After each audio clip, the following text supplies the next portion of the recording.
And it's a Friday. I've often thought to myself, you should go back and check to see which color shirt you were wearing last Friday to make sure you don't keep repeating the same shirt over and over again. I don't know. With my luck, I've worn the exact same shirt every single time. Haven't checked. I did, however, mention recently that I've got a Facebook page that I use to promote this channel. It's got 4,000 people who've friended me there. And I mentioned that in a recent video, and I got a comment from him who goes, that's the dumbest thing you can possibly do. Because if someone can friend you on Facebook, then they get all your information. They get all your information. So apparently, if you friend someone on Facebook, you get all their information. And if you go to my Facebook page, it says that I was born in Alston and live in Nissola. Or it might be I was born in Nissola and live in Alston. Neither of which is true, because both of those are ghost towns. Ain't nobody lived there now. But I also had somebody say, Steve, and this is interesting, it was on Facebook, underneath one of my videos, where apparently I had complained about something, if you can imagine that. And somebody said, and this is interesting because they put it in the third person. They go, whenever Steve defends himself, he's petty. He's petty. Like Tom Petty? No. What's interesting to me is when I do videos where I talk about these kinds of things, I get so many people saying, I love these videos. And then I invariably get somebody going, dude, you look really stupid and you're petty. So I did get somebody who, and by the way, I'm convinced now that a lot of people just comment just to make comments. But I'm also convinced that a lot of people don't watch the videos at all before they comment, and they might not even watch them after they comment. And by the way, I don't know if many people need to hear this, but I think they do. If you post a comment on Facebook or on YouTube and you later change your mind, you can remove the comment. It's not carved in stone. And so I've had people post really, really stupid things, and then when it's pointed out how stupid it is by me or somebody else, you're attacking me. Well, just remove it. Why don't you remove it entirely and it'll go away? But I have a lot of people who are clearly commenting on videos they've never watched. They'll post something that is literally the exact opposite of what I say in the video. And if they watch the video, they should realize that and presumably edit or remove their comment, but they don't.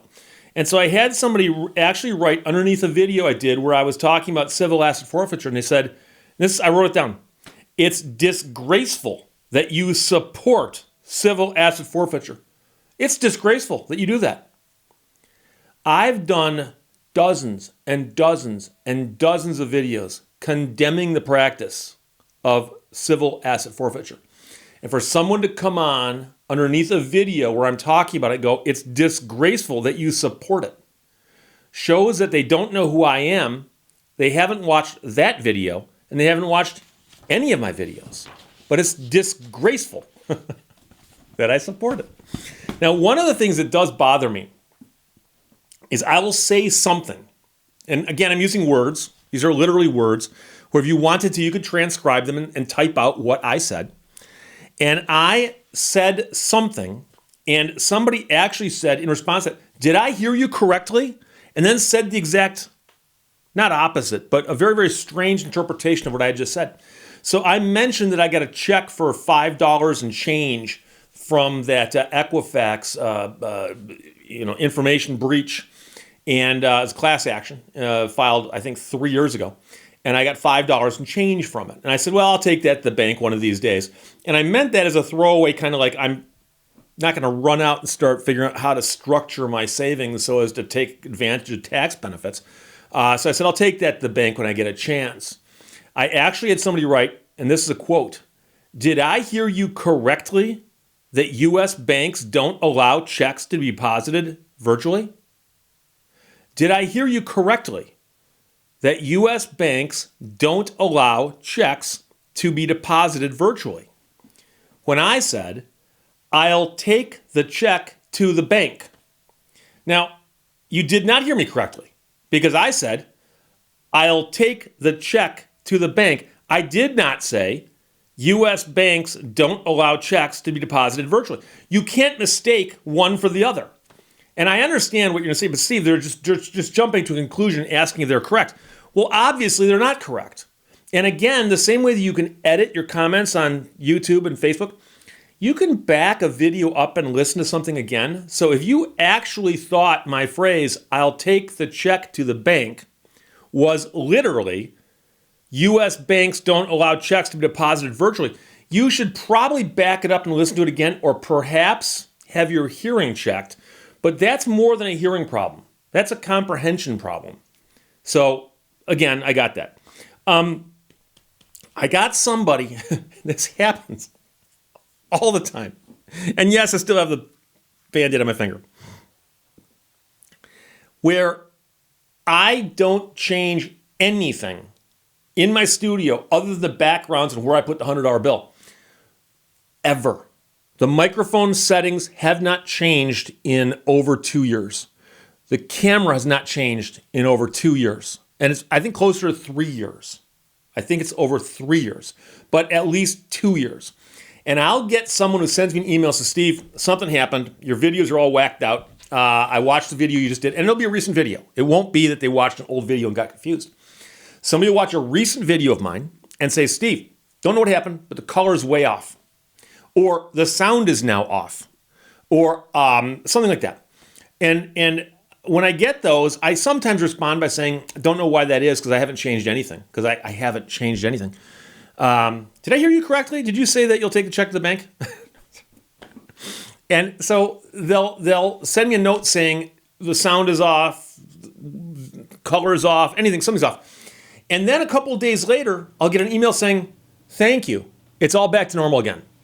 And the thank you implies that they're thanking me for seeing their earlier email and responding to it by changing something.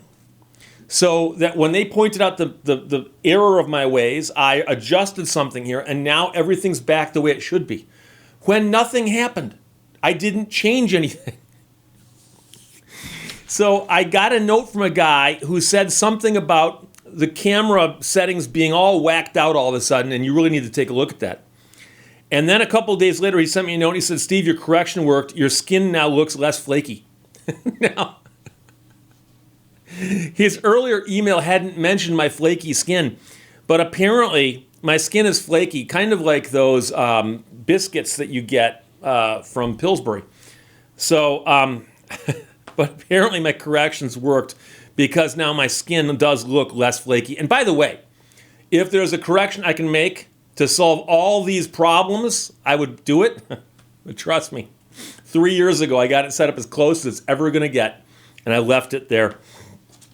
Now, I mentioned earlier people who do not watch my videos and then comment on them. And I try really hard not to read the comments on the videos anymore. I almost never do. I literally have stopped reading the comments because they just annoy me, because so many people post weird stuff.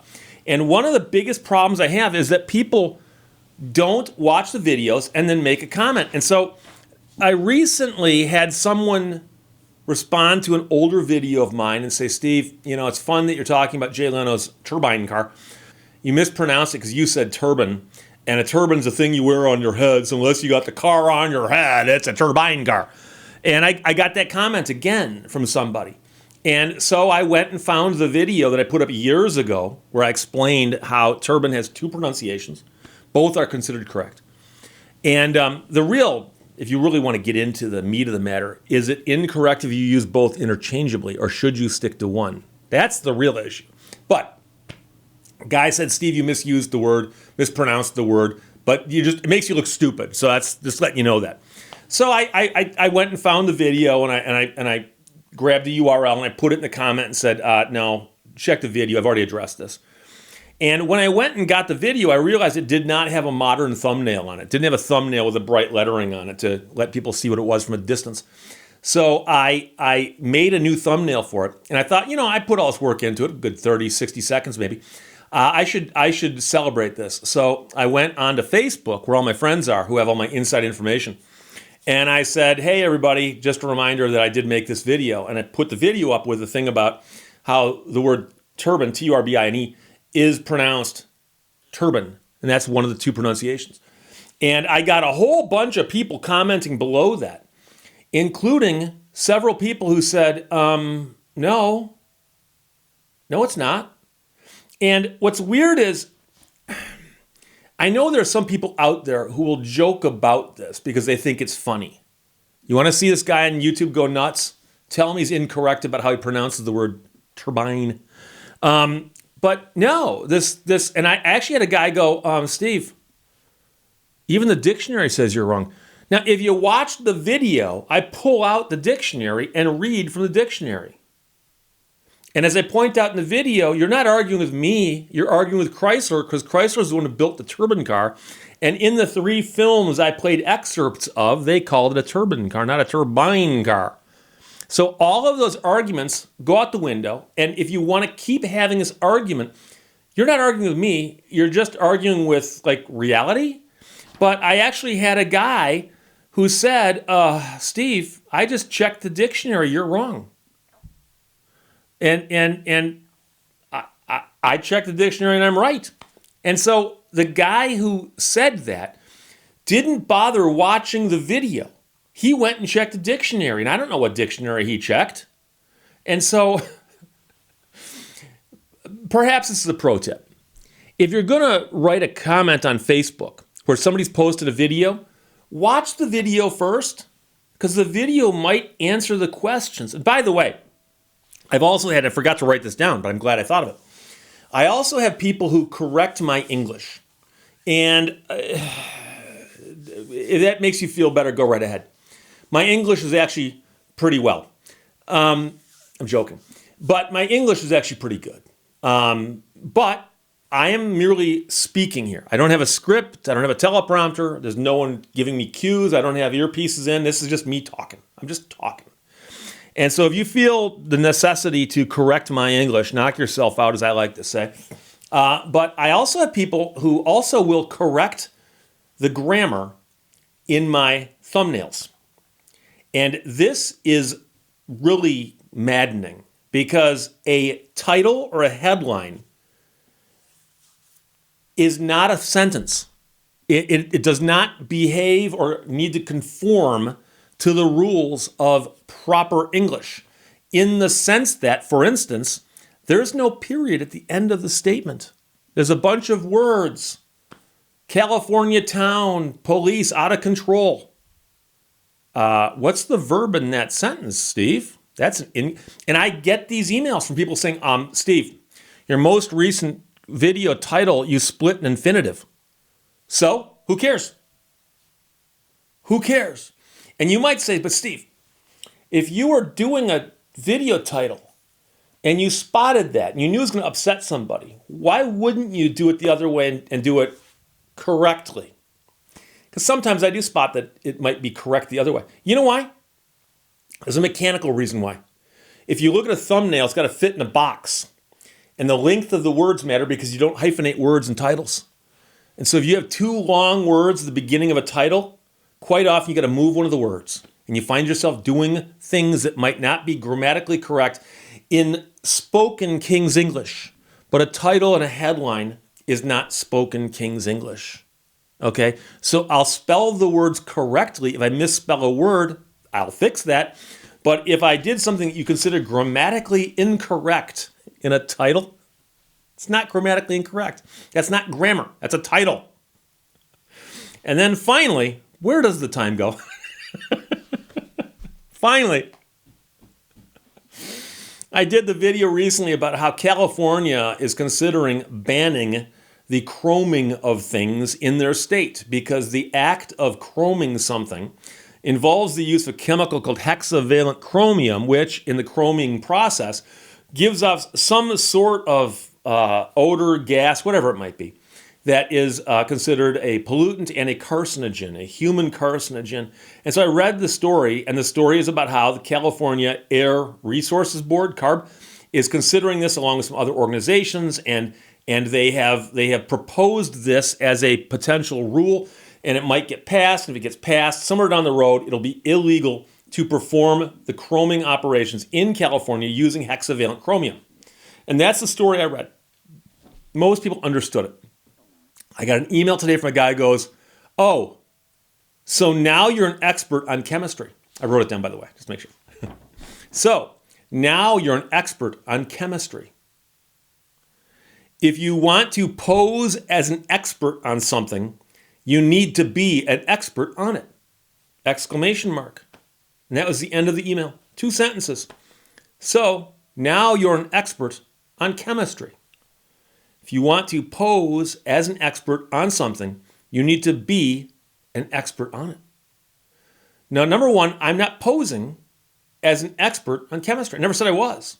I did say that I'm familiar with hexavalent chromium as a phrase because I'd heard it before, because there's a release of hexavalent chromium into the drinking water of one of the cities in southeastern Michigan a few months back. And so it was all over the news. I read probably 20 or 30 articles about it. I'm not an expert on chemistry, although I know people who are. If I needed to actually consult somebody, I could.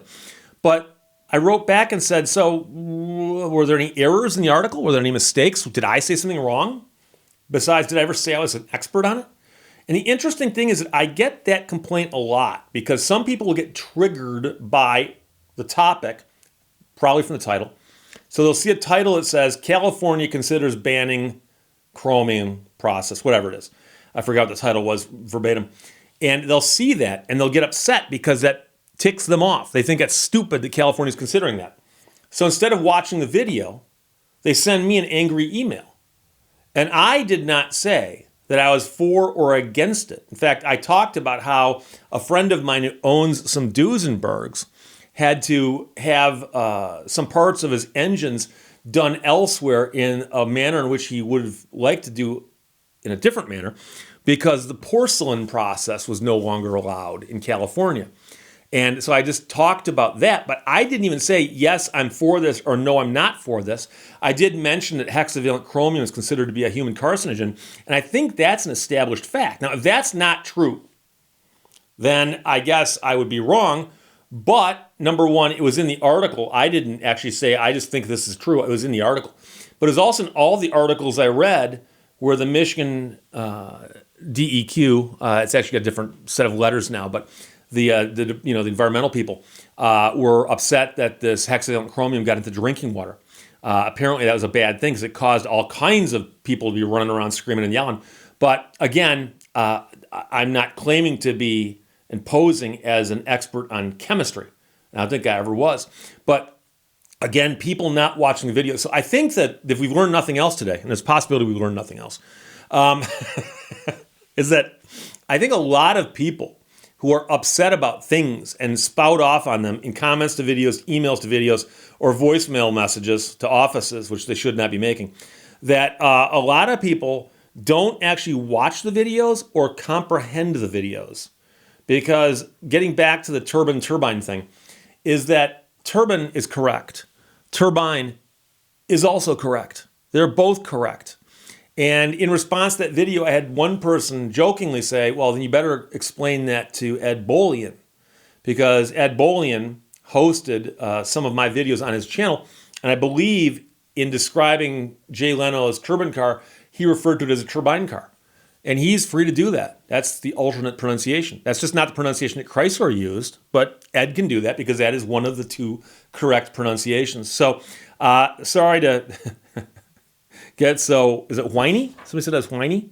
Oh no, petty. I'm too petty. Sorry to get all petty on you today. But I just noticed there's a whole bunch of complaints, comments, and otherwise from people who clearly had not either watched the video or comprehended what the video is about. And so I if nothing else today, understand that if you post something stupid on Facebook or YouTube, you can remove it. You can. Word to the wise. Questions or comments, put them below. I'll talk to you later. Bye-bye.